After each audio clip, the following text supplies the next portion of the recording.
Ang lenggay tong puru Neng noleng larwo Ang kagsang yaeng puru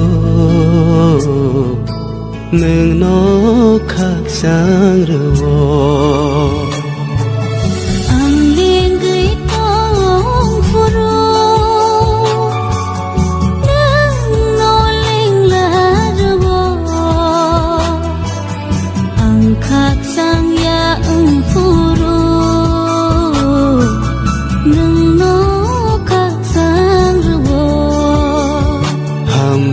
Subray nono, ang nono lo bersabo. Hambay subray nono, ang nono lo bersabo.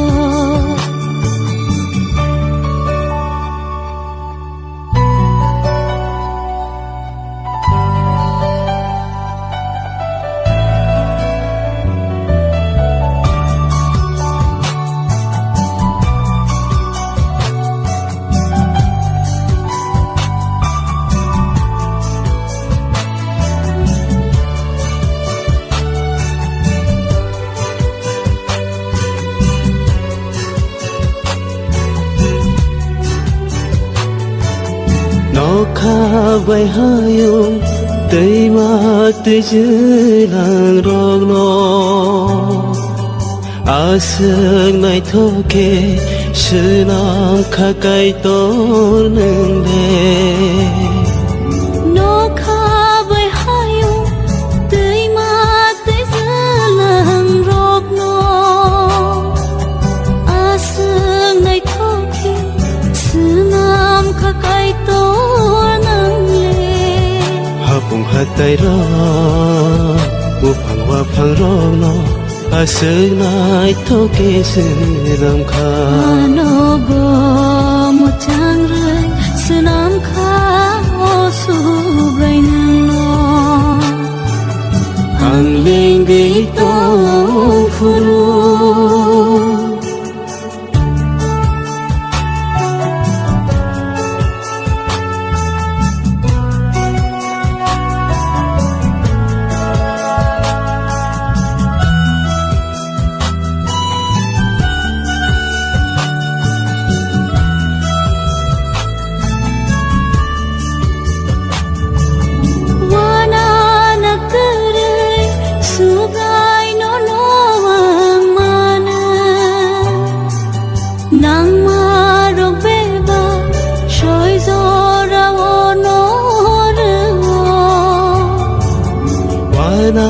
Na kere subray nono anwane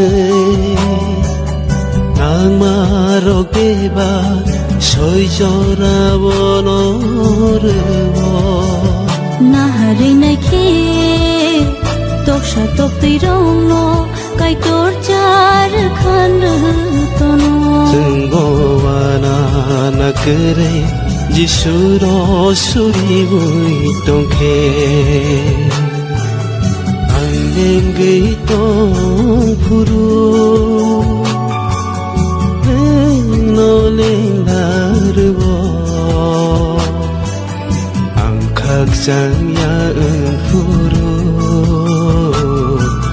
Neng no